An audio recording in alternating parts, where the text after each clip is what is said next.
Und wo wären wir heute, wenn es damals bekannt gewesen wäre und man hätte Donnerhall nicht eingesetzt? Unglaublich, was uns verloren gegangen wäre, was wir heute alles nicht hätten. Und von daher muss ich halt jetzt auch sagen, kann man froh sein, dass diese Thematik Jahrzehnte später erst zutage getreten ist. Stempelhengste, Väter unserer Reitsportlegenden. Wer sind sie, die bedeutenden Hengste, die der deutschen Pferdezucht ihren Stempel aufgedrückt haben? Wer könnte sich besser an sie erinnern als die Menschen, die ganz nah mit ihnen zusammengelebt haben? Ihre Züchter, Entdecker, Pfleger und Reiter.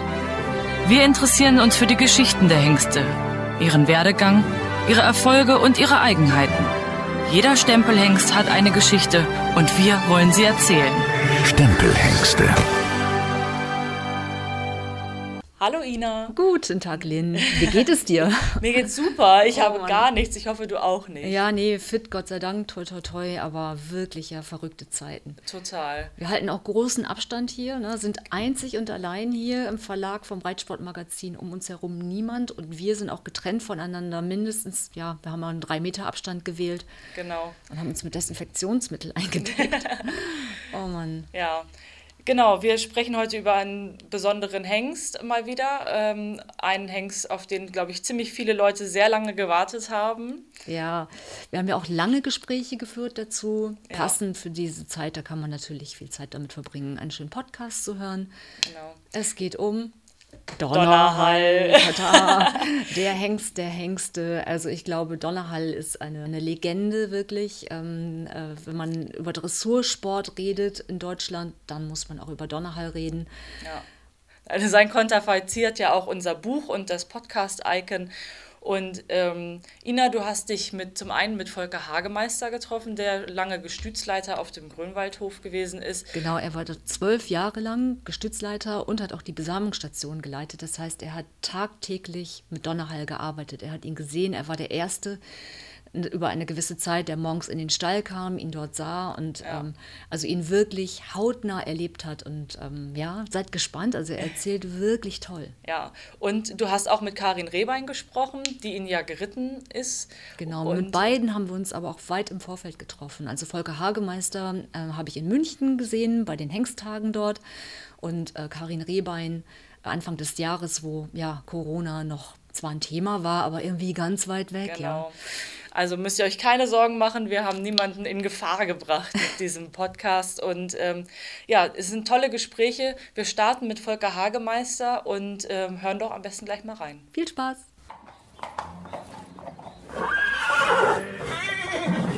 Volker Hagemeister, du bist im Grunde ja ein Zeitzeuge. Ich glaube, viele Menschen würden alles drum geben, einfach mal mit dir tauschen zu können, weil du bist einer der wenigen Menschen, die Donnerhall ja von jungen Jahren an persönlich erlebt haben, tagtäglich erlebt haben und ihn einfach um sich hatten. Erinnerst du dich an die Zeit? Ja, das war eine besondere, sehr prägende Zeit für mich.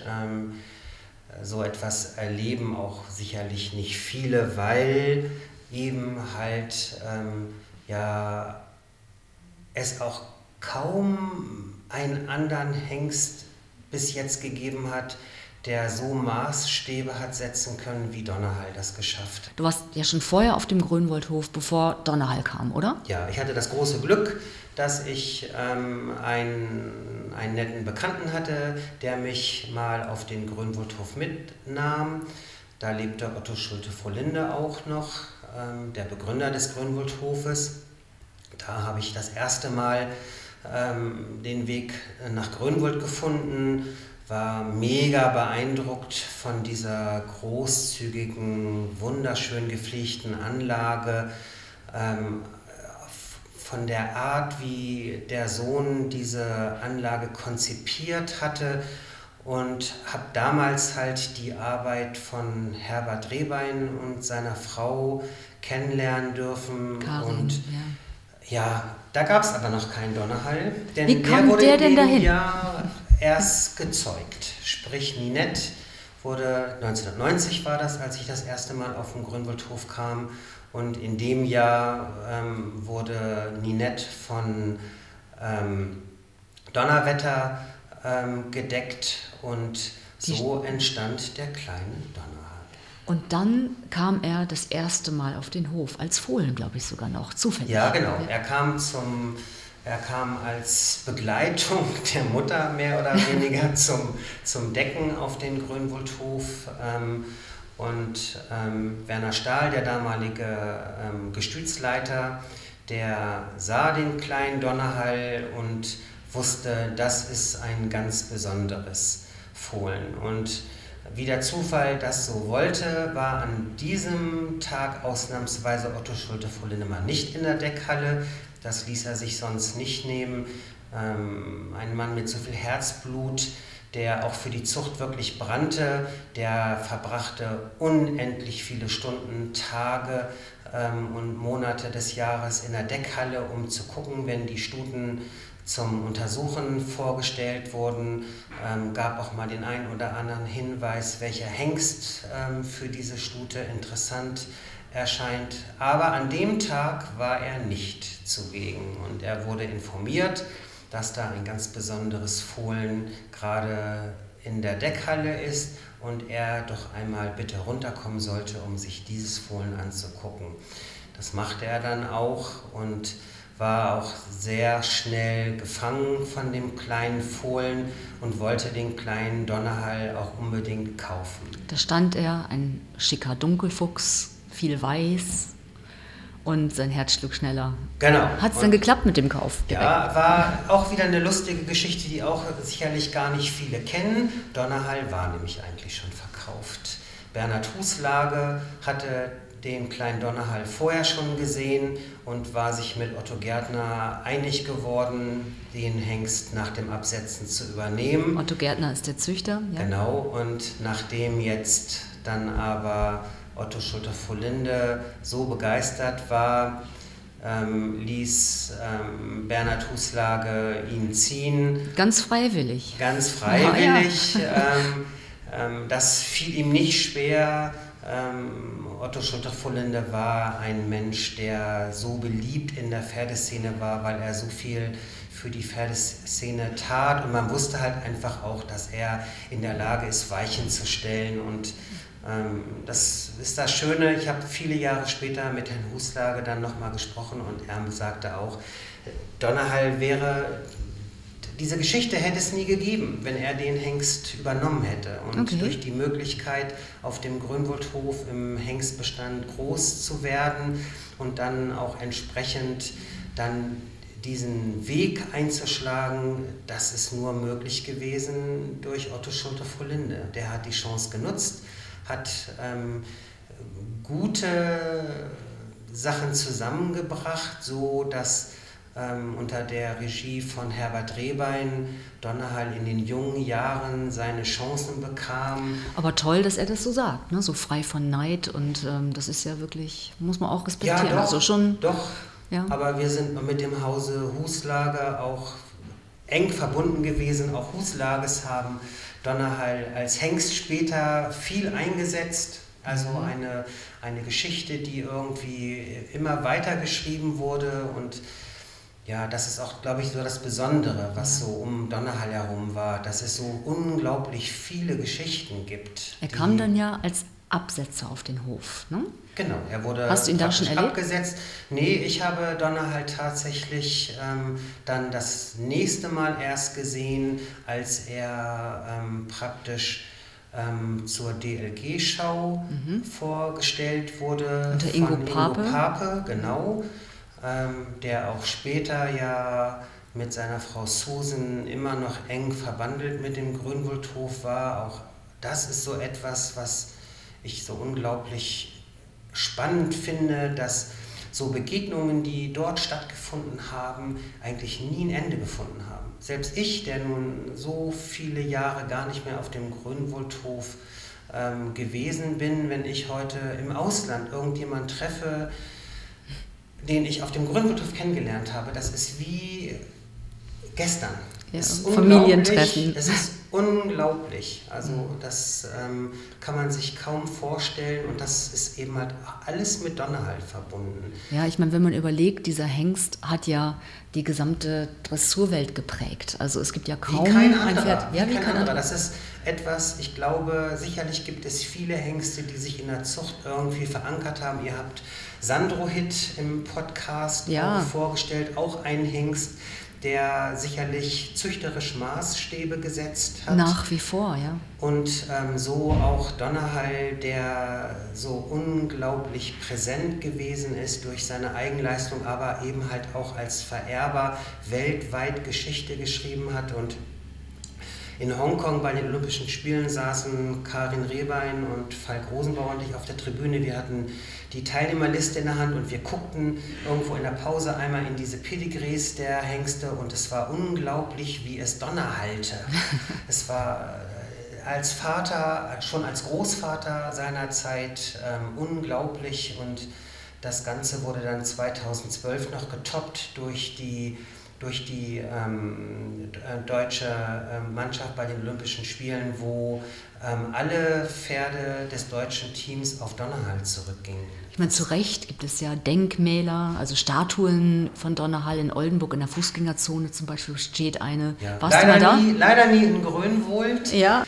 Wir konnten tatsächlich Henrik Schulte-Frohlinde nicht dafür begeistern, wenn er auch ein großer Ästhet gewesen ist und sich für schöne Dinge hat begeistern lassen, aber er war halt nie wirklich ein Pferdemensch. Bernd Eilers hat ja auch eine Statue geschaffen, glaube ich. Genau. Es gab dann erst diese Statue, die es in Oldenburg gibt. Ich habe sie auch gesehen, war zugegebenermaßen doch enttäuscht, weil ich nicht mein Donnerhall vorgefunden habe. Und Bernd Eilers, einer sicherlich der größten Donnerhall-Fans, der lernte Heike Landherr kennen und dann wurde eine Statue geschaffen, die wirklich Donnerhall war. Die genau dieses Charisma, dieses Esprit aufgezeigt hat, die der Hengst gehabt hat, dieser Hengsthals, dieser Ausdruck im Auge. Unglaublich, wie gut diese Statue dem Hengst nachempfunden wurde. Also das... Ja, du musst es wissen, du hast ihn jeden Tag erlebt, live und echt und in Farbe, Sommer wie Winter, morgens, mittags, abends. Wie war euer Tagesablauf? Also er stand dann ja bei euch im Hengststall mit 6 anderen Hengsten zusammen. Genau. Stand er an der Tür oder? Nein, wir haben praktisch eine Stallgasse gehabt, die war an die Deckstation rangebaut, um diesen EU-Richtlinien zu genügen. Der Grönwoldhof war ja letztendlich die erste EU-Besamungsstation in Deutschland. Und da galt es halt, besondere Maßnahmen zu berücksichtigen. Und so stand Donnerhall zeitlebens in der Mitte des Stalls. Also nie die Box gewechselt, immer. Er hat nie die Box gewechselt, er hatte immer seine Box. Man hätte ihn auch blind in den Hengststall reinschicken können, der wäre ganz brav immer in seine Box gewandert. Also ein wirklich in allen Belangen völlig unkomplizierter Hengst.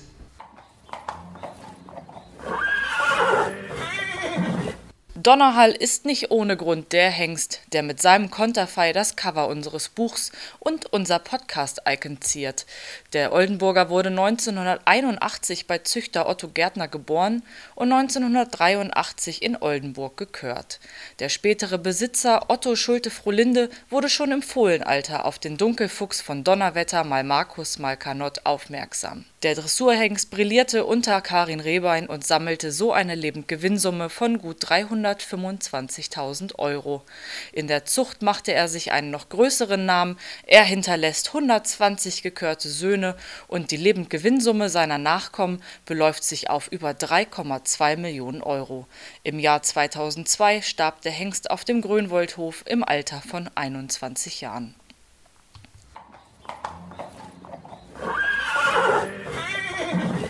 Du hast mal erzählt, der Hengst spricht mit dir. Wie meintest du das? Ja, Donnerhall hatte so eine besondere Aura, wo er einem letztendlich durch Blicke und auch durch seine Körperhaltung ganz schnell klar gemacht hat, was er wollte, wo er eher ein Problem mit hat. Und von daher, das war so leicht zu erkennen, wie man jetzt reagieren kann, auch beim Decken beispielsweise, um ein gutes Ergebnis zu erzielen. Verstehe. Und da war er tatsächlich, das ist glaube ich so die einzige Geschichte, wo der Hengst wirklich mal eigen war, dass er da eine ganz klare Vorstellung von hatte, wie das abzulaufen hat. Er hatte ja einen geregelten Tagesablauf, oder? Genau, für Donnerhall ging es wie für die anderen Hengste morgens um 7 eigentlich los. Das war der Moment, wo ich die Hengststalltür aufgeschoben habe, einmal meist sogar Guten Morgen reingerufen habe, um dann auch entsprechend eine Antwort zu bekommen. Auch Donnerhall gehörte zu den Hengsten, die mit einem Wiehern das erwidert haben und dann letztendlich darauf warten, dass ich mit dem Futterwagen reinkam, um eben halt alle Hengste zu füttern.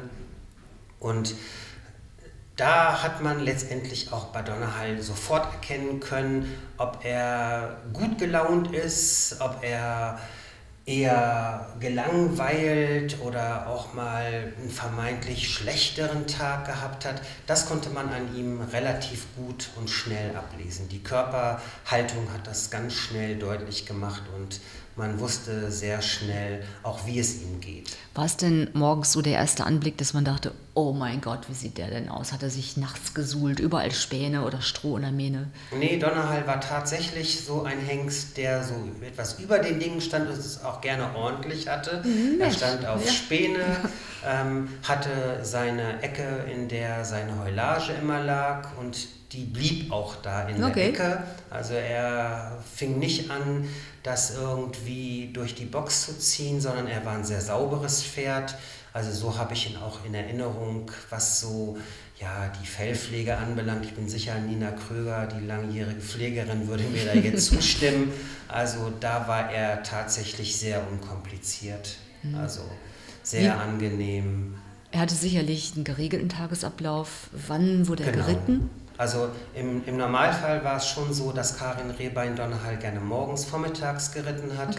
Das war für uns auch ganz hilfreich wegen des Absams, so dass praktisch er häufig sogar entweder der erste oder zumindest unter den ersten 3 Berittpferden von Karin Rehbein war. Nina holte ihn dann morgens nach dem Fressen dann, wenn er vernünftig verdaut hatte, holte sie ihn rüber, machte ihn dann auf der Stallgasse langsam fertig, putzte ihn, bandagierte ihn, bis dann Karin Rehbein irgendwann signalisierte, Nina, du kannst loslegen, und dann wurde Donnerhall Sattel raufgepackt.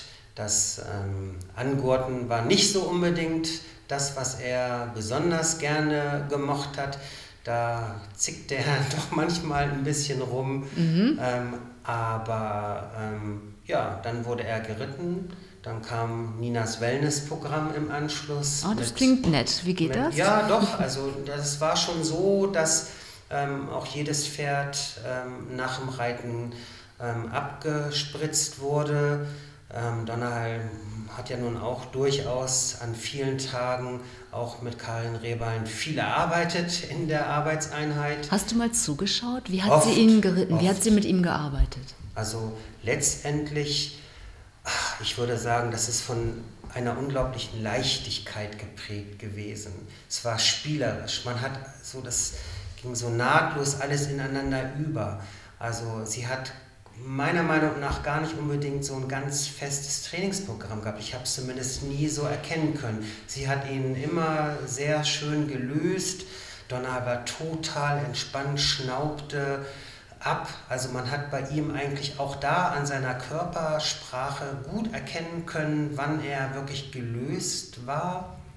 Und dann fing Karin irgendwann an, so mit den versammelten Lektionen, und also das war von unglaublicher Leichtigkeit geprägt. Alle Grundgangarten, egal ob Schritt, Trab oder Galopp, also das war für mich das große Phänomen beim Zusehen, und das habe ich oft genossen. Karin Rehbein hatte einen genauen Plan, wie sie ihre Pferde arbeitet und auch Donnerhall. Und ihr war es unglaublich wichtig, dass es Donnerhall auch wirklich gut geht, dass er motiviert ist und dass er auch nicht so viel machen muss. Donnerhall gab alles bei der Arbeit. Das wusste sie auch und da war er super verlässlich und der wollte abliefern. Ging sie manchmal ins Gelände mit ihm? Nee, also sie ist mit ihm sicherlich viel auf dem Außenplatz gewesen. Ja. Also er war oben auf unserem großen Dressurplatz viel. Da hat sie ihn auch sehr gerne gearbeitet. Sie hat auch so die Ruhe mit ihm genossen. Die hat sie sich dann auch manchmal da oben geholt. Aber sie wollte halt bewusst, dass er auch mal die Seele baumeln lassen kann. Und das hat sie ganz gut gelöst. Sie hat halt 2 Pflegerinnen gehabt. Das war eben halt die Nina. Und dann hat sie immer noch eine zweite Pflegerin gehabt, die ihre Pferde auch mitgeritten hat. Das war Anne in den letzten Jahren, Anne Marzen. Und die hat letztendlich den Auftrag bekommen, da sicherzustellen, dass er die Seele baumeln lassen kann und dass er nicht gearbeitet wird. Das war ihr ganz wichtig. Als Anne damals auf den Hof kam, war ich persönlich so total überrascht, weil sie eher zu dem Zeitpunkt noch eine schwächere Reiterin für die Klasse der Reiter dort auf der Anlage gewesen ist. Und ich habe sie dann direkt irgendwann mal gefragt, Karin, warum reitet Anne Donnerhall und nicht Falk oder Christy oder jemand anderes, der eben halt auch super reiten kann? Da sagte sie, nee, genau das will ich nicht. Ich möchte, dass der gar nicht angefasst wird. Ich möchte, dass der in Ruhe so ein bisschen relaxen kann, dass der mal ein bisschen entspannen kann. Anne ist mit ihm dann ins Außengelände gegangen, die ist auch mal ausgeritten. So Dinge, wo der Hengst einfach mal wirklich abschalten konnte. Und dann ist sie am nächsten Tag in den Sattel gestiegen und dann gab es wieder 120% Donnerhall. Mit einer beeindruckenden Feinfühligkeit, wie sie ihn geritten hat. Ja, genau. Es war eine unglaubliche Einheit, die diese beiden gebildet haben. Also sowohl, wenn man so zuguckte, Karin Rehbein, die häufiger mal Rückenprobleme hatte, das sah man auf Donnerhall nie. Die saß da wie angeschweißt auf dem Pferd, es sah leicht aus und ja, das war was Besonderes. Wie würdest du denn ihre Beziehung zu Donnerhall beschreiben? War das emotional? Hat sie ihn jeden Doch, Tag? nein, also das war durchaus eine emotionale Bindung, die da war. Karin Rehbein ist eine sehr ruhige Frau, die jetzt nicht so viel erzählt, aber das waren dann so die Kleinigkeiten, an denen man dann halt doch sehr schön sehen konnte, wie viel Herz bei ihr mitschwang. Also es war unglaublich nett zu beobachten, sonntags beispielsweise so oder an Feiertagen, wenn niemand auf der Anlage war, da sah man plötzlich Karin Rehbein in der Box von Donnerhall mit einer Tüte Möhren, mit Äpfeln. Das war schon besonders, das sah man im Alltag nie.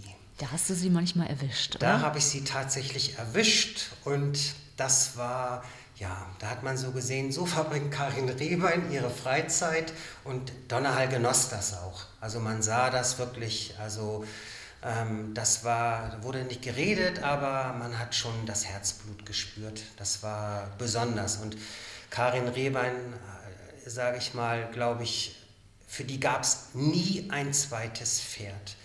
Also auch nach dem Tod von Donnerhall sah man Karin Rehbein immer auf Donnerhall nachkommen. Also wenn jemand auf den Grünwaldhof kam und sagte, er hätte einen Donnerhall nachkommen, den er gerne dort ausbilden lassen wollte, war Karin Rehbein die erste, die hellhörig wurde.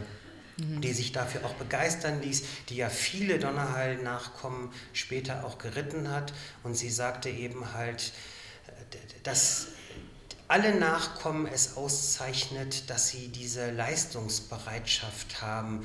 Viele sind gar nicht in jungen Jahren so in den Vordergrund getreten oder man hat das Potenzial gar nicht unbedingt erkennen können. Aber sie sagte, ich muss eigentlich darauf warten und irgendwann eines Morgens komme ich in den Stall und man denkt, da hat es über Nacht Schnipp gemacht und das Pferd ist plötzlich zur Hochform aufgelaufen. Da ist ein Schalter umgelegt worden und mit Mal hat man mit den Pferden Dinge erarbeiten können, die vorher vielleicht eher ein bisschen mühsam manchmal sogar gewesen sind, aber sie hat gewusst, es kommt der Tag, an dem starten wir durch. Ja, also sie hat mir mal im Gespräch gesagt, Donnerhall war ihr Leben. Genau. Ja, und Gänsehaut, ja. Ja, nein, aber ich glaube, das ist natürlich auch was Besonderes, wenn man wie sie die Möglichkeit gehabt hat, an Weltmeisterschaften in Den Haag, in Rom teilnehmen zu können, an Europameisterschaften. Sie hat zu Hause vor den eigenen Türen in Kiel Weltcup, Grand Prix gewinnen können. Erinnerst die Halle du dich tobte. Das war unglaublich. Also wir haben ja auch mehrere Abschiede letztendlich von Donnerhall gefeiert, weil er so besonders war. Ich erinnere mich, die gesamte Belegschaft des Grünwaldhofes wurde mit dem Bus nach Kiel gefahren, da wurde er auch einmal verabschiedet, 1998. Das war auch wieder so ein Gänsehautmoment. Ich weiß noch, Peter Wandschneider fuhr dann da in die Halle, eine Karre mit Möhren rein, stellte sich dann neben Donnerhall. Also das war selbst für eingesottene Leute wie für uns, die das letztendlich tagtäglich erlebt haben, das war so ein Gänsehautmoment. Der Galaabend in Vechta. Unglaublich. Das war auch etwas wieder, wo wir Jahre später mit Uwe Heckmann und Dr. Schulze-Schleppinghoff immer wieder zurückkamen. Das waren so Momente, die waren besonders auch in Pferden bei der Privathengstschau, weiß ich auch, spreche ich heute manchmal noch mit Burkhard Schröder drüber. Also das ist, wie gesagt, jetzt ja auch schon 14 Jahre her. Das ist noch allgegenwärtig. Als Donnerhall siegte, also zum Höhepunkt seiner Turnierkarriere, seiner sportlichen Laufbahn, wo habt ihr diese Siege erlebt? Warst du meistens dabei oder habt ihr vor dem Fernseher gesessen? Wie war das Ambiente? Ja, ich habe so viele natürlich nicht selber live miterleben können, weil in der Decksaison 7 Tage in der Woche man gefordert ist. Das heißt also, ich habe es tatsächlich dann eher zu besonderen Turnieren nur geschafft, die, sage ich mal, erreichbar waren. Dazu zählten halt die Europameisterschaften für mich, aber eben halt auch, also ich weiß, Neumünster, Kiel, da bin ich halt auch mit dabei gewesen. Hatte auch das Glück, dass er da eben halt wirklich durchstartete. Man hatte so das Gefühl, er war so ein Lokalmatador, der auch genau wusste, wann es vielleicht besonders wichtig ist. Und natürlich, wenn man so im eigenen Ländle dann abliefern darf und so ein Weltcup dann vor der Haustür stattfindet, also da sind alle nochmal motivierter irgendwie. Ja. Und wenn es dann halt klappt, also das sind so Momente, dieser Szenenapplaus, der dann da durch die Halle tobte, das sind so Momente, die vergisst man auch nicht. War denn seine sportliche Karriere vereinbar mit dem Deckeinsatz? Bekam er das gut sortiert? So, super. Oder? Ja? Also das war, glaube ich, auch etwas, was Donnerhall auch auszeichnete. Er war stark frequentiert und wir mussten alle Register ziehen, um eben halt irgendwie allem möglichst gerecht zu werden.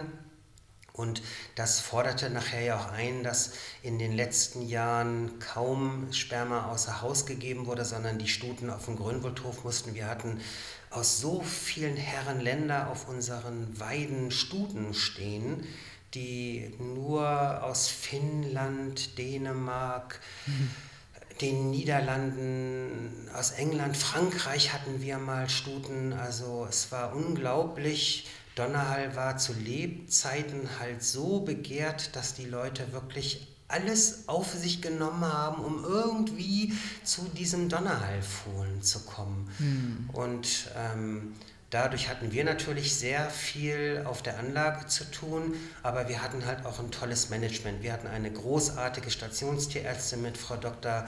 Reimers, die halt auch sicherstellte, dass wir es schafften, diesen Andrang irgendwie zu bewältigen und damit eben halt auch viele neue Hoffnungsträger zu zeugen. Das war halt schon besonders.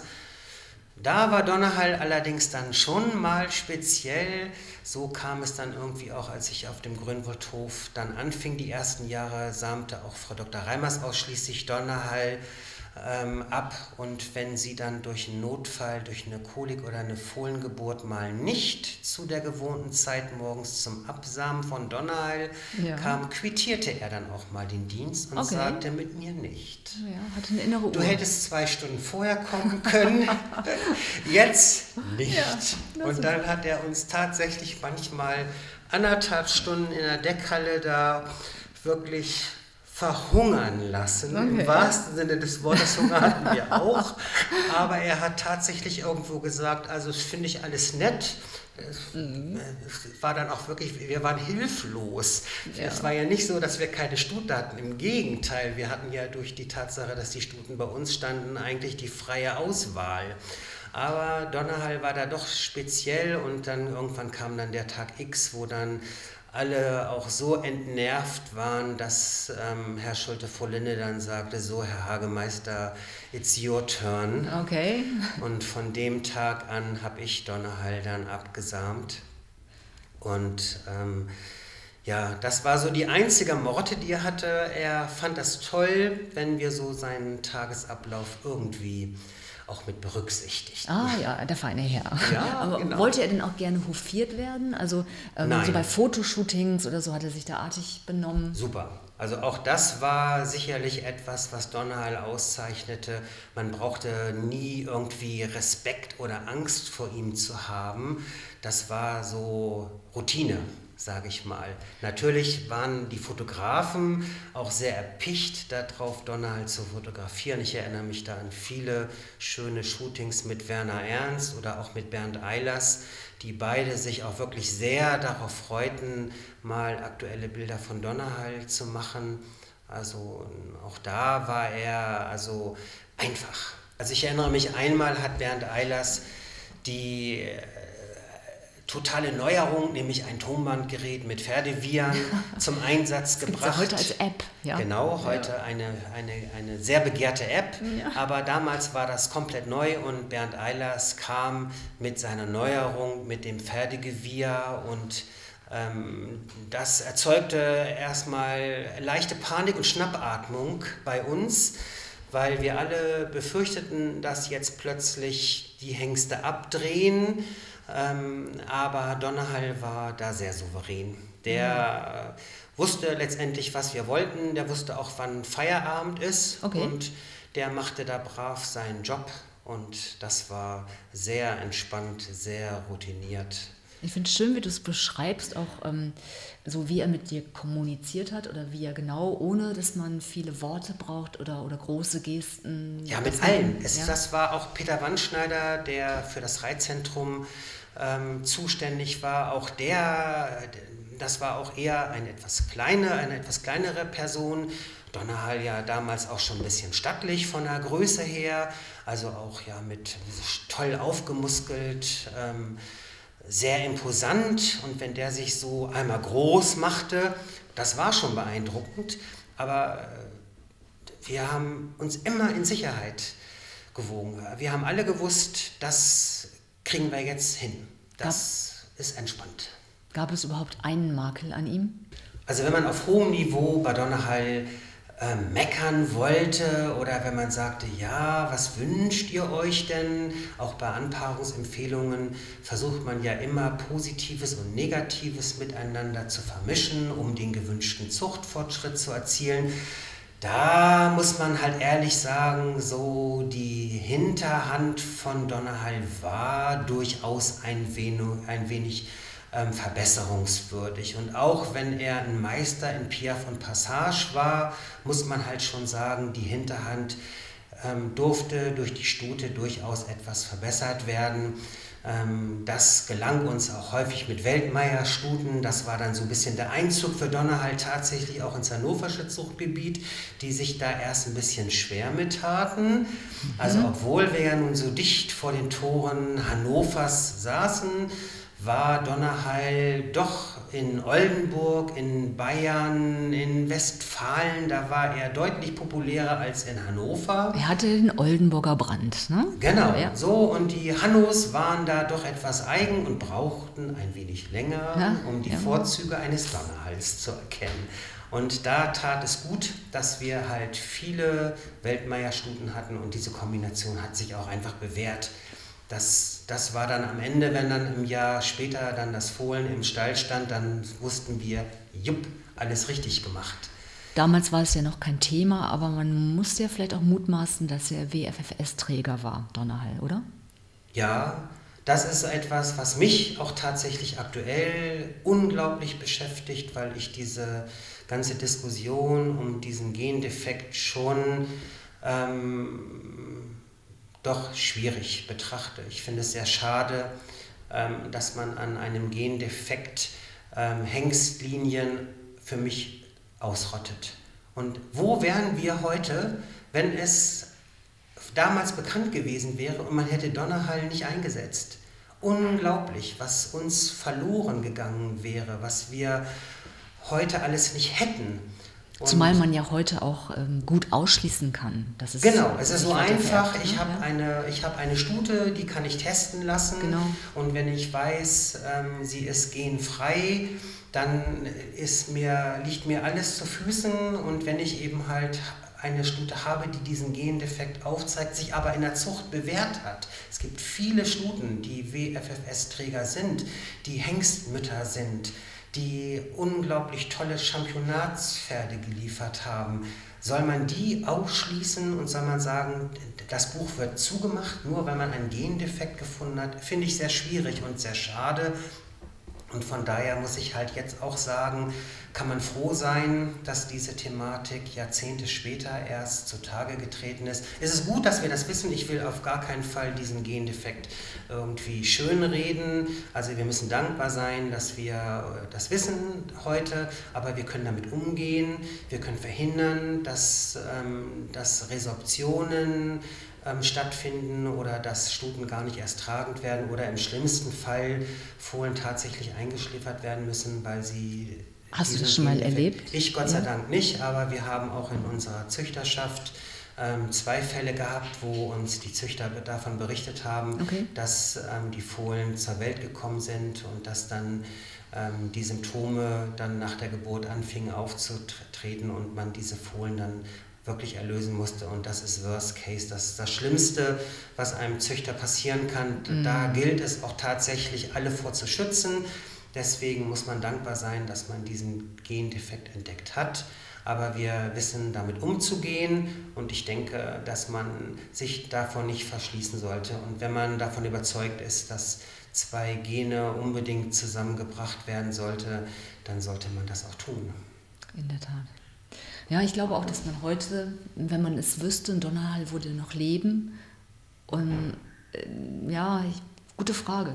Was würde passieren? Also wäre der Hengst quasi, würde der Hengst nicht mehr frequentiert werden oder ist es egal? Ich bin überzeugt davon und das ist für mich auch das Besondere, was auch Donnerhall wieder auszeichnet. Es ist ja tatsächlich so, dass Hengste, die diesen Gendefekt aufzeigen, in ein richtiges Loch gefallen sind, was die Bedeckungen anbelangt. Jovian zum Beispiel, ne? Dieser, ja. Oh, schade, da habe ich immer hingeguckt und dachte so, wow, toll. Nein, es gibt viele Hengste, die Genträger sind und also die, wo man halt einfach sagen muss, also auch, hier nehmen wir auch Don Schufro, ein toller Donnerhallsohn, der Großartiges geleistet hat.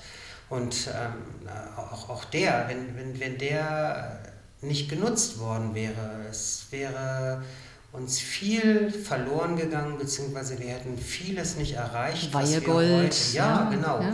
Also man kann da, glaube ich, Bücher mitführen, wenn man das mal versuchen würde, wirklich aufzubröseln. Aber am Ende muss ich halt bei Donnerhall sagen, das war wirklich besonders. Also die Leute, die Donnerhall wollten, die haben so viel in Kauf genommen. Donnerhall war am Ende von der Decktaxe her auch schon wirklich teuer. Dass also man wirklich wusste, da sind viele Züchter, die verzichten auf ihren Urlaub. Wie war das also das war ja noch D-Mark-Zeiten? Ja, also wir... dann irgendwann Euro die letzten Jahre? Ich wollte gerade sagen, also zum Schluss war es tatsächlich auch schon Euro, da lag er auch mit 2500 schon sehr oben angesetzt. Auch für viele halt wirklich an der Grenze dessen, was sie leisten konnten. Aber ich habe so viele Züchter kennengelernt, die gesagt haben, einmal ein Donnerhall-Fohlen. Es war so ein, gerade von den älteren Züchtern, also das war so, das war unglaublich. Also das war auch das, was uns auch beflügelt hat, was letztendlich dazu geführt hat, dass man, wenn man wusste, oh Gott, wir haben nur 9 Portionen heute und dann der Blick zur Tierärztin, Gitta, was machen wir? Und wir haben es hingekriegt. Ja. Also es ist wirklich so, dass wir trotz starker Frequentierung es selten machen mussten, dass wir in den TG-Behälter greifen mussten, um dann doch mal eine Stute, die auf Eisprung war, mit TG zu besamen, was damals auch gelang. Also das war auch etwas sehr Interessantes für uns. TG war damals ja noch gar nicht so verbreitet, war auch so ein bisschen in den Anfängen damals noch, aber natürlich haben wir auch Donnerhall eingefroren und haben das dann auch uns zunutze gemacht, wenn wir dann wirklich im Mai dann doch irgendwo an die Grenzen stießen, dann war das für uns sicherlich gut, aber... Gibt es noch TG von Donnerhall? Nein, also das letzte TG ist tatsächlich verkauft worden, als die Tore des Grünwuldhofes geschlossen wurde, als kein Pferd mehr in den Stallungen stand. Da wurden, glaube ich, die letzten 2 Portionen dann verkauft. Werbung. Kann man das auch irgendwo nachlesen? Das war wohl die häufigste Frage, die Ina und mir während unserer Podcast-Produktion gestellt wurde. Darum gibt es den Podcast jetzt auch zum Nachlesen als Buch. Die Idee, aus dem Podcast ein Buch zu machen, entstand tatsächlich erst nach den ersten Gesprächen, die wir mit Familie Klatte, dem Ehepaar Vorwerk Happ und Ludger Beerbaum führten. Bei ihren Erzählungen über Hengste wie Argentinos, Rubinstein und Goldfieber gab es so viele spannende Details, die wir unbedingt auch schriftlich festhalten wollten. Immerhin sprechen wir über Stempelhengste, die von 1965 bis heute gelebt haben bzw. noch leben, also über 50 Jahre Zuchtgeschichte. Das Buch Stempelhengste ist das perfekte Geschenk für jeden pferdebegeisterten Reiter und Züchter, der vielleicht die digitale Audiowelt der Podcasts noch nicht für sich entdeckt hat. Das Buch kostet 19,90 € und ist ab sofort auf der Reitsportmagazin-Homepage erhältlich. Den Direktlink findet ihr in den Shownotes zur Folge. Donnerhall hat ja zeitlebens auf dem Grünwuldhof gelebt. Du warst auch dabei an dem Tag, als er starb. Ja. Erinnerst du dich? Ja, das war sicherlich auch einer der schwärzesten und emotionalsten Tage in meinem Leben. Das muss ich echt sagen. Das hat uns überrannt. Kann man nicht in Worte fassen. Das ging morgens donnerstags los. Es war eigentlich alles wie immer. Die Decksaison hatte schon begonnen. Die ersten Stuten wurden schon gedeckt.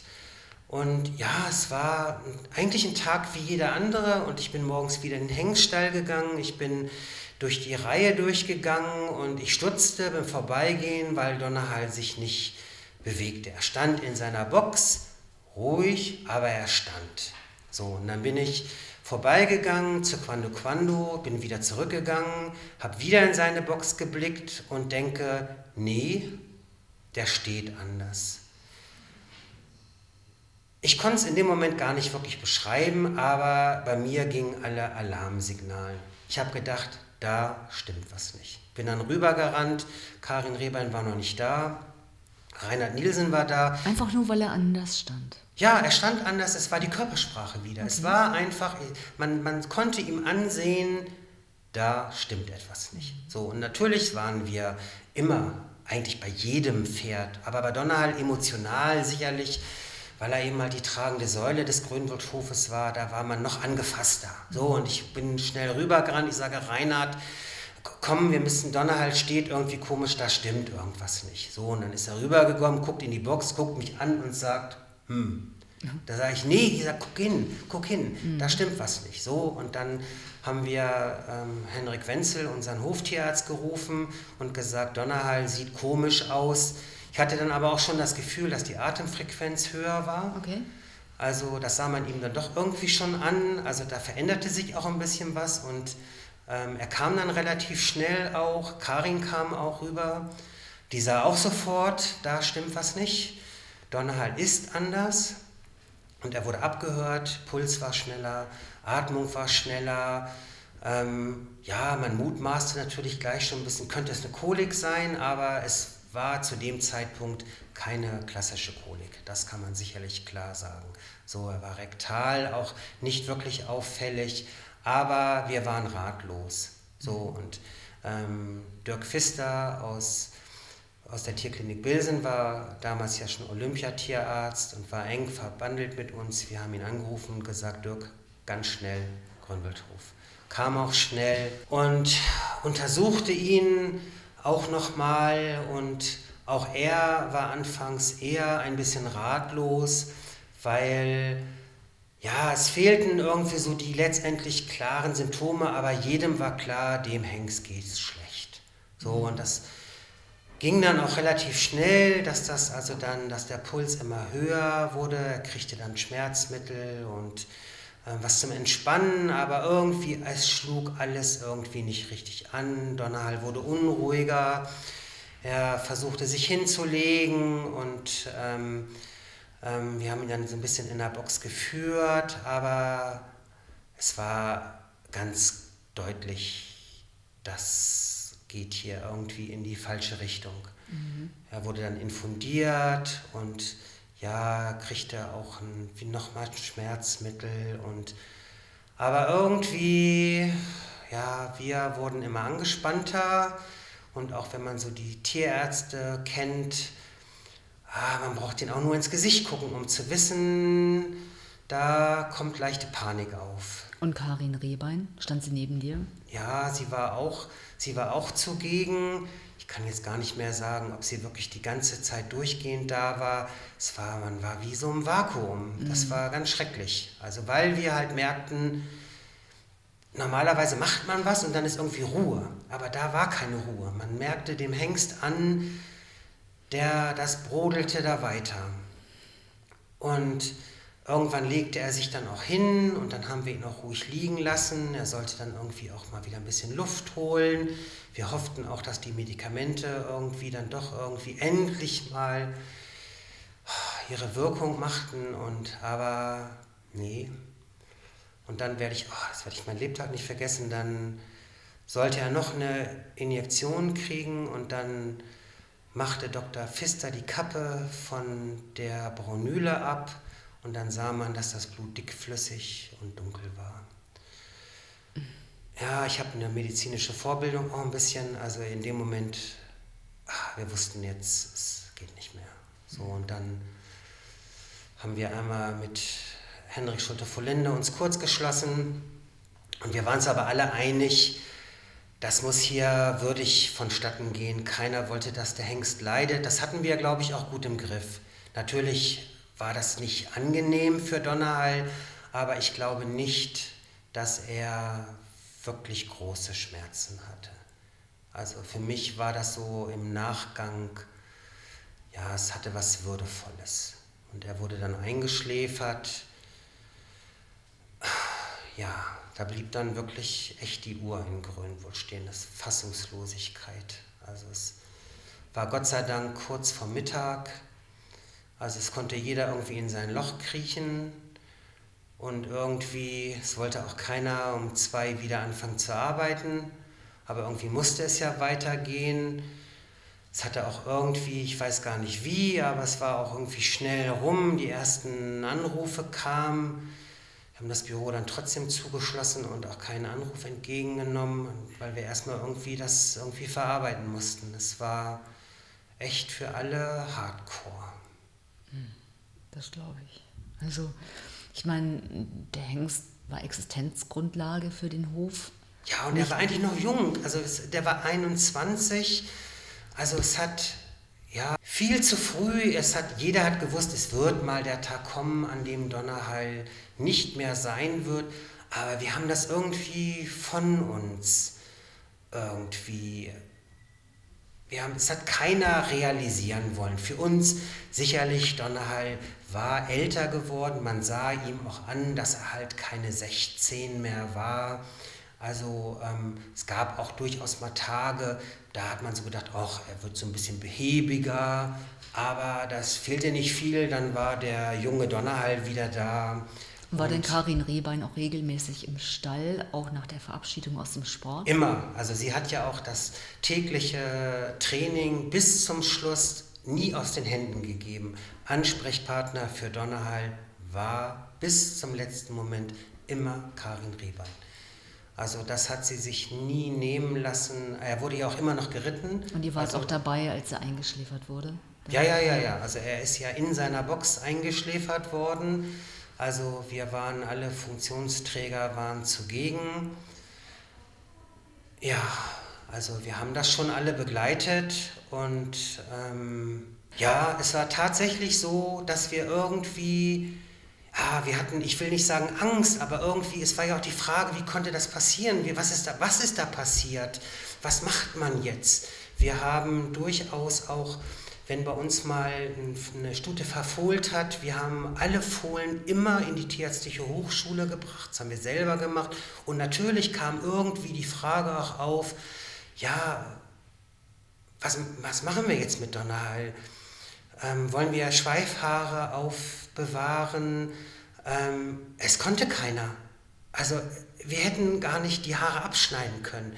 Jeder, der dort mit in der Box war wie gelähmt. Und wir wollten auch irgendwie, dass dieses Pferd irgendwie in Würde irgendwie seinen letzten Weg macht. Seinen letzten Gang geht. Ja, und also das fand ich großartig von Herrn Schulte-Frohlinde, der natürlich als erster sofort als Kaufmann auch wusste, oh Gott, oh Gott, oh Gott, oh Gott, oh Gott, oh Gott, oh Gott, oh Gott, oh Gott, oh Gott, oh Gott. Und der aber auch sofort sagte, nein, Donnerhall wird nicht obduziert. Letztendlich wussten wir, es war ein multiples Organversagen, sicherlich ausgehend vom Darm, da kann man sicherlich sein, also es wird eine Darmvergiftung gewesen sein, die dann am Ende zu einem multiplen Organversagen geführt hat, was halt auch dazu geführt hat, dass man eben halt am Blut auch sehen konnte, dass der Körper einfach kollabiert ist. Und dass das jetzt der Zeitpunkt ist, wo man einfach dankbar sein darf, dass man ein Pferd erlösen kann. Und das war so der letzte Dienst, glaube ich, den wir da leisten konnten, dass wir das Ganze halt dann doch etwas verkürzen konnten und Donnerhall würdevoll gehen lassen konnten. Und du hast vorhin gesagt, die Uhren blieben stehen am Grönwoldhof. Tatsächlich, es war wirklich wie, als wenn einer den Uhrzeiger anhält. Es war so eine Stille auf der Anlage, es standen ja immer 100 Pferde auf dem Grönwoldhof. Wir hatten zu dem Zeitpunkt, glaube ich, 26, 27 Mitarbeiter. Das war gelähmt. Die Pferde, die in der Reithalle waren, wurden abgesattelt. Alle stiegen von den Pferden. Fassungslosigkeit. Also es war irgendwie so, dass es hat auch keiner miteinander reden können. Wir sind alle in unser Auto gestiegen. Die Pferde wurden noch einmal mittags gefüttert und jeder war froh, dass er in sein Loch kriechen konnte. Volker, ich danke dir für diese Einblicke und für diese Momente, die du mit uns teilst. Schwierig jetzt so einen Ausstieg zu finden, wo man sagt, okay, nee, ich finde es schön, dass ihr diesen Podcast macht, weil Donnerhall ist einfach ein besonderer Hengst gewesen und ich finde, der hat es auch tatsächlich verdient, nicht nur, weil er halt sportlich so unglaublich Tolles geleistet hat und der hat ein Denkmal verdient. Von und daher du hast schön, sehr dass dazu ihr diesen Podcast über ihn jetzt gemacht. Danke, Volker. Vielen Dank. Unsere letzte Frage im Podcast ist immer, was sind die 3 Dinge, die du mit Donnerhall verbindest? 3 Dinge sind wenig für dieses Pferd. Aber ich glaube, Persönlichkeit, Leistungsbereitschaft und Ansporn, das sind so die 3 Dinge, glaube ich, die für mich mit diesem Pferd mitschwingen, die irgendwie Donnerhall auszeichnen und auch die Arbeit, die wir mit ihm zusammen geleistet haben. Ein schöner Schlusssatz. Volker Hagemeister, vielen Dank für deine Zeit. Vielen Dank dir. Nina. Bis dann.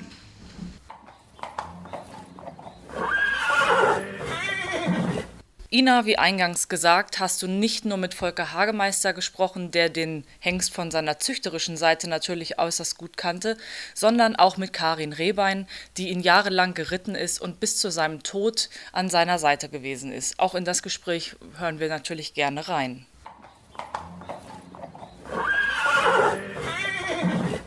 Frau Rehbein, es liegt lang zurück, aber erinnern Sie sich an Ihre erste Begegnung mit Donnerhall? Ja, ein bisschen schon. Also er kam ja als Absetzer zu uns und da habe ich ihn auf der Weide gesehen, aber nicht wirklich registriert, dass das mal ein Traumpferd wird.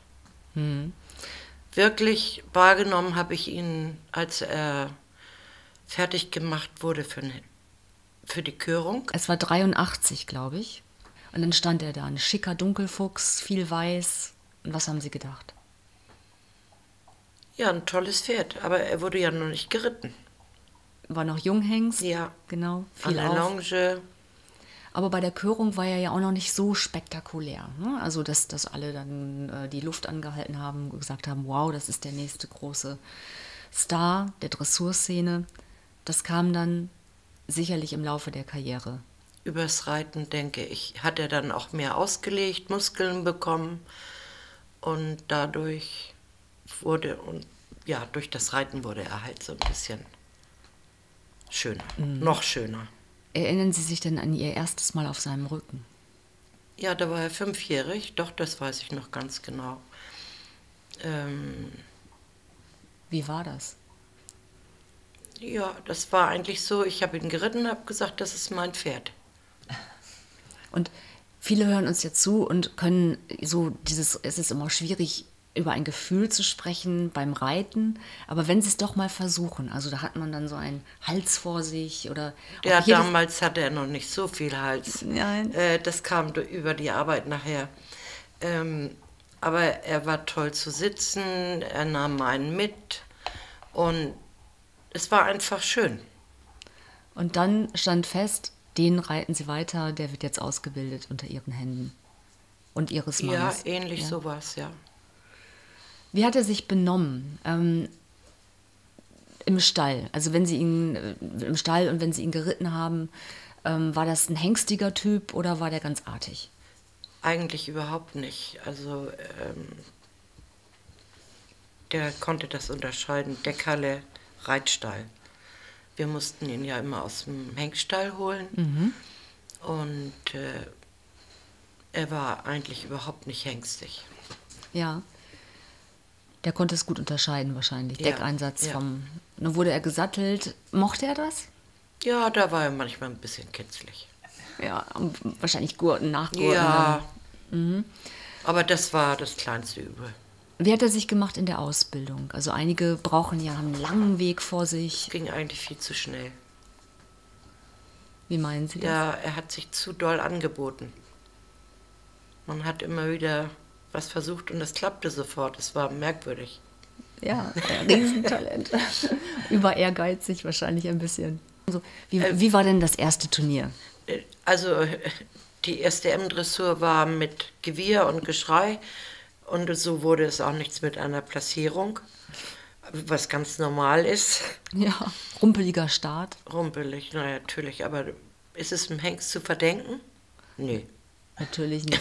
Vor allen Dingen, wenn man dann die weitere Karriere sieht, wie es dann ja sportlich steil bergauf gegangen ist. Na, der ist 6-jährig die ersten 2 M gegangen, damals in Schenefeld. Das war nicht so witzig, die erste Prüfung. Da hat er natürlich furchtbar rumgekräht. Das war auf dem Außenplatz und da standen so viele Hänger. Ja. Und in der zweiten Prüfung hat er es dann nur noch bei den Großaufstellungen gemacht. Und dann war das Ding durch. Und dann hat er gelernt und wusste, jetzt muss ich hier funktionieren. Gab es etwas bei den Turnieren, was er gar nicht mochte? Also hat er zum Beispiel Ponys besonders gehasst oder Komischerweise nicht. Kutschen waren ihm egal. Ich war mal mit ihm zur Equitana und beim Abreiten, da wuselt ja alles rum. Das störte ihn gar nicht. Er hat das alles so weggesteckt. Ja, sieht man ja auch dann, ne? So Ja. im Kopf stabil und mental.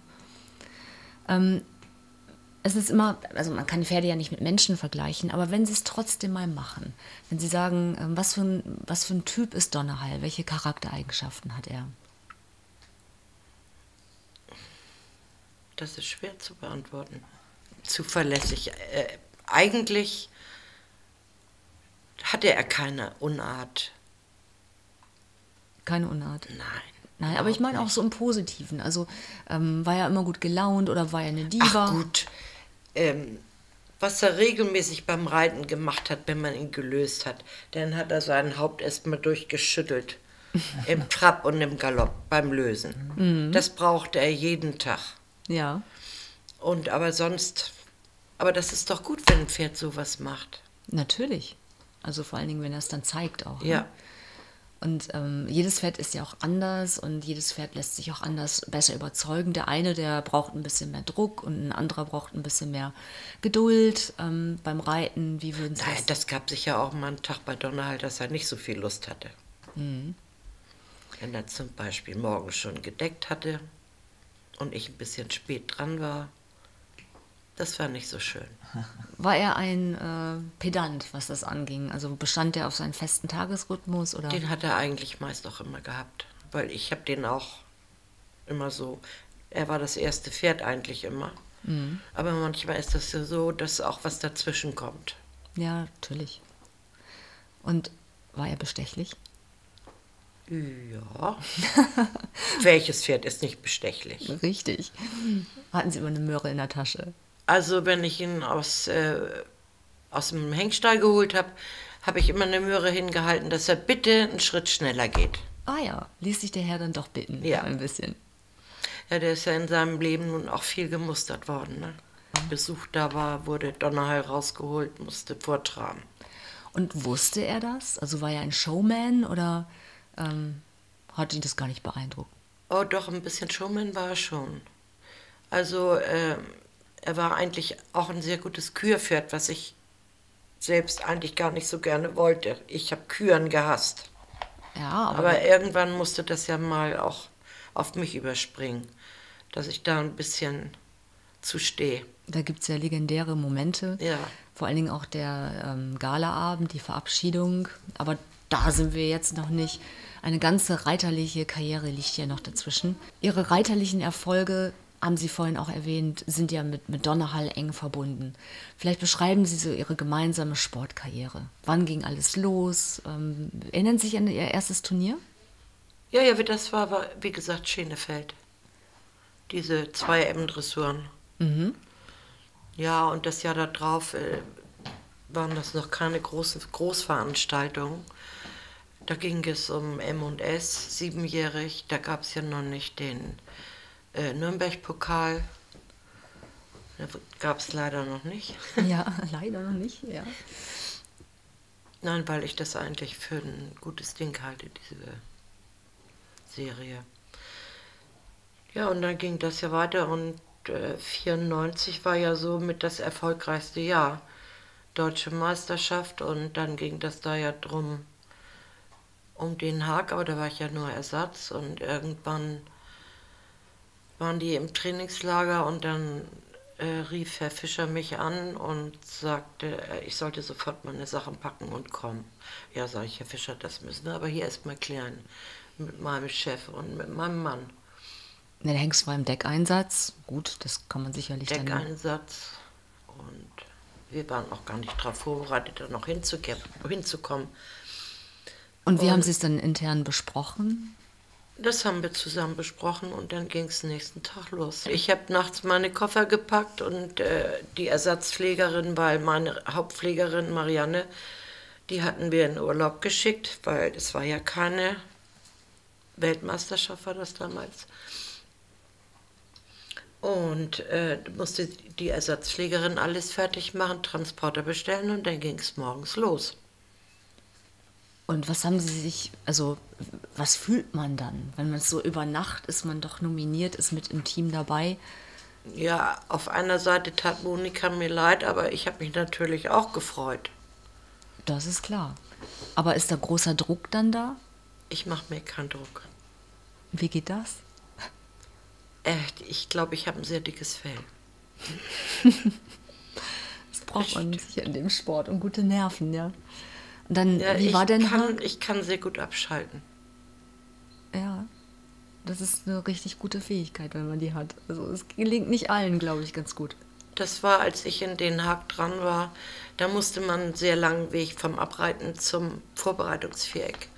Und ich glaube, eine Viertelstunde ist man ungefähr geritten im Schritt. Und das war ganz gut, denn Donald musste vorher immer schön sich ausäppeln. Und alle standen da schon, wo bleibt sie nur, wo bleibt sie nur? Karin, komm endlich. Naja, dann war ich da, dann waren sie endlich zufrieden. Haben Sie den Ritt abgespeichert? Nicht wirklich. Wie? Ich weiß nur, dass hinterher alle furchtbar gejubelt haben. Das muss ein verrücktes Gefühl sein. Also man reitet da rein Ja. in eine Arena, überall Besucher. Jetzt kommt es drauf an, man reitet für Deutschland. Ja, das war das erste Mal. Also für mich war das wie jedes Turnier. So habe ich das gesehen. Und die Aufregung einfach beiseite gedrückt. Und Donnerhall, hat der das gespürt? Oh, der hat das, denke ich, schon gespürt, dass es was Besonderes war.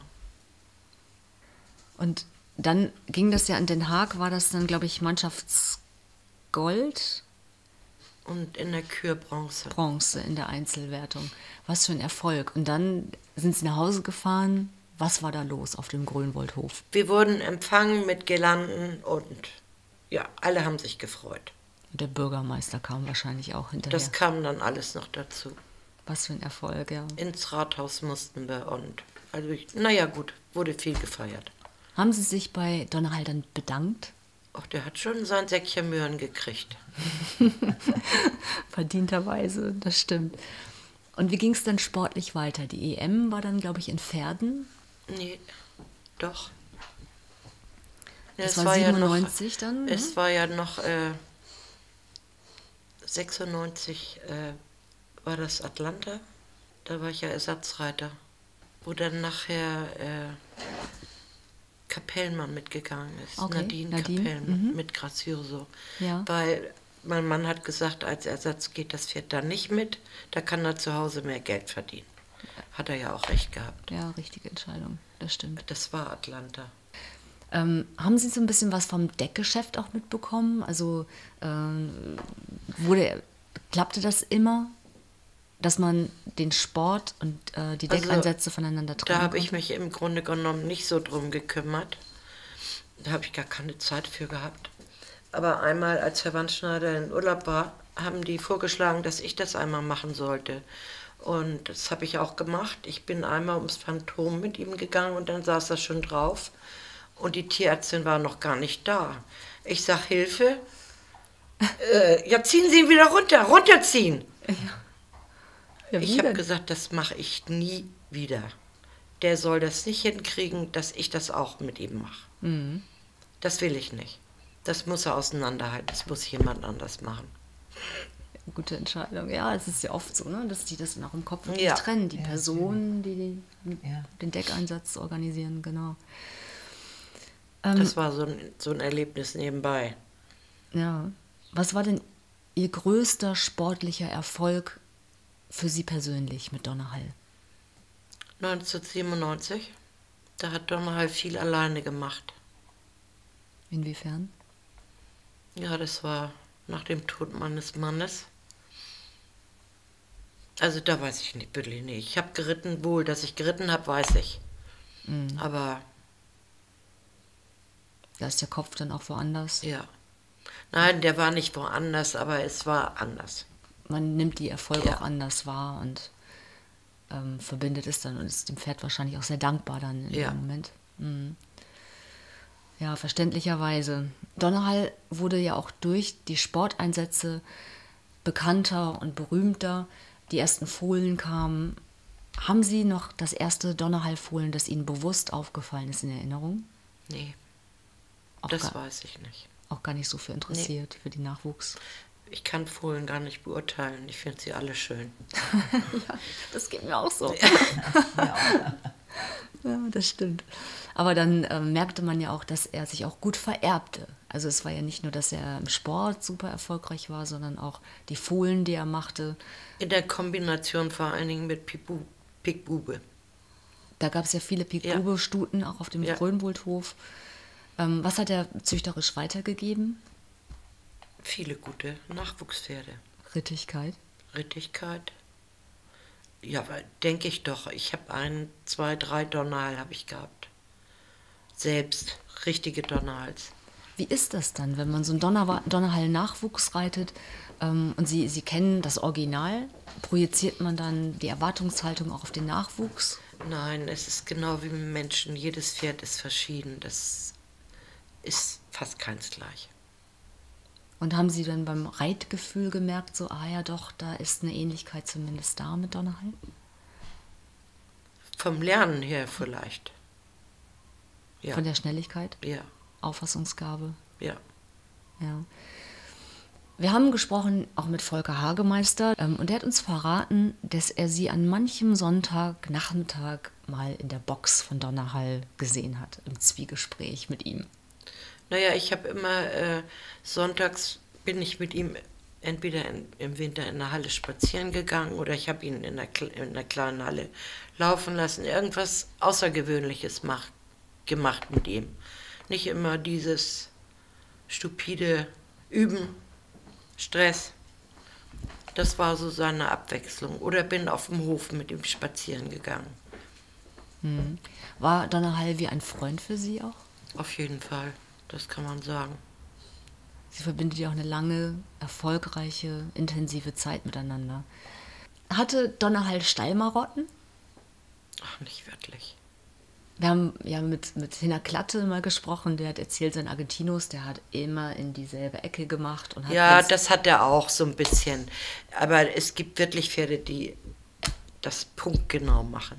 So war es nicht, aber er hat hinten zum Fenster, die Ecke hat er auch benutzt. Ja, wenn man heute mal so ein bisschen in der Pferdewelt, auch durch Social Media, sich damit beschäftigt, dann gibt es ja einige Hengste, um die ist ein regelrechter Starkult entstanden. Ich sage jetzt auch mal Totilas zum Beispiel, also Matthias Alexander Rath hat uns erzählt, dass vor der Box mal ein Heiratsantrag stattgefunden hat, also und dass natürlich viele Briefe und E-Mails immer kommen, oh, einmal im Leben Totilas reiten, darf ich das? Haben Sie auch solche Anfragen gehabt? Na, sowas haben wir nicht, aber es gab schon mal junge Mädchen, die Donnerhall mal streichen wollten, am liebsten auch noch reiten. Aber das war natürlich nicht möglich. Aber streicheln Ja, gehen. auf jeden Fall. Und haben Sie manchmal auch Besucher entdeckt auf dem Grönwoldhof, wo Sie gesagt haben, so, wenn man die angesprochen Sicher, hat? es waren öfter mal Zuschauer da, die so gekommen sind. Es kamen ja manchmal auch Busse, Landfrauen, und die haben dann zugeguckt. Ja, das glaube ich. Also ich meine, ein Star, ja, also unter heutigen Naja, es ging aber Gesichtspunkten. auch allgemein um den Grönwoldhof, nicht nur um Donnerhall. Wenn man sieht, was Donnerhall züchterisch hinterlassen hat in der Dressurwelt, wenn man bei den Olympiapferden schaut, im Pedigree, irgendwo ist ja immer ein Donnerhall drin. Verrückt, oder? Ja, Da gab es, glaube ich, diesen Moment, wo sie mal, war das Olympia in Hongkong, wo fast jedes London. Pferd in London, wo meine ich, war das. nahezu jedes Pferd ein Ich Direkter oder glaub, ein das war Donnerhall-Enkel London. war. Ja, ja. Und seine Statue steht ja in Oldenburg in der Fußgängerzone auf dem Grönwoldhof. Also ein Pferd, das... Genau, und selbst wir haben gesagt, für unseren Stempelhengste-Podcast, das Bild, das Sie sehen und das man sehen kann bei Spotify oder iTunes, ist ja das Porträt von Donnerhall. Weil er im Grunde den Stempelhengst personifiziert, auch aus unserer Sicht. Ne? Wenn man so eine Serie macht, dann ist Donnerhall natürlich das Nonplusultra. Es kam dann der 14. Januar 2002. Erinnern Sie sich an den Tag? Oh ja. Beschreiben Sie ihn mal aus Ihrer Sicht. Also ich habe gerade auf Miss Holstein, ist ja auch ein Bekannt, die hat Nürnberg-Pokal gewonnen, gesessen. Und dann kam jemand vom Gestüt rüber und sagte, dass es Donnerhall nicht so gut geht. Dann bin ich vom Pferd gesprungen und habe dieses Pferd mitten in der Bahn stehen lassen. Und bin rübergelaufen und da war das schon ziemlich schlecht. Die Schleimhäute waren alle ganz blau und das konnte sogar ich sehen. Na, und wurde der Tierarzt dazu geholt und da war ich nochmal bei ihm und dann steckte er so seinen Kopf unter meinen Arm und sagte so, als wenn er sagen wollte, entweder nimm mich mit, irgendwas passiert jetzt. Ja, und dann war es auch irgendwann zu Ende. Trifft man so eine Entscheidung? An welchem Punkt war es Ihnen klar, dass es jetzt ein Abschied wird? Eigentlich gleich. Was ist das? Ja, das ist eigentlich eine doofe Frage, aber was haben Sie gespürt in dem Moment? Das war scheiße. Das will ich nicht, dass du sagen darfst. Das dürfen Sie so sagen, ja. Ich glaube, das kann jeder nachempfinden. Es war furchtbar. Weil er war ja noch nicht so alt, aber es passiert anderen Hengsten ja auch, sieht man ja jetzt gerade wieder. Ah, Desperados Ja. erst vor kurzem und dann lag er dort in der Box und Das weiß ich nicht, Volker. das wollte ich nicht wissen. Ja. Ich habe doch, als er eingeschläfert worden ist, habe ich ihn noch einmal besucht. haben Sie ein Erinnerungsstück von ihm? Also eine Das Decke? letzte, nein, ach, Decken habe ich genug von ihm. Ja. Ein Eisen, Ein Hufeisen, ein Hufeisen. das bringt Ihnen Glück. Wo hängt es? Wo steht es? Es steht irgendwo an einem Platz, wo ich sehe. Es hängt nicht. Immer. Ich habe in meiner Wohnung nicht ein einziges Bild aufgehängt. Ich weiß es nicht warum. Sie haben wahrscheinlich die Bilder im Kopf von ihm. Frau Rehbein, unsere abschließende Frage im Podcast. Welche 3 Dinge verbinden Sie für immer mit Donnerhall? Den Erfolg, unsere Freundschaft. Können Sie sagen, Sie haben dieses Pferd auch geliebt? Oder? Kann man das sagen? Ich könnte es schon. Ich glaube, das weiß jeder, dass ich dieses Pferd geliebt habe. Das glaube ich auch. Da bin ich ganz sicher. Vielen, vielen Dank.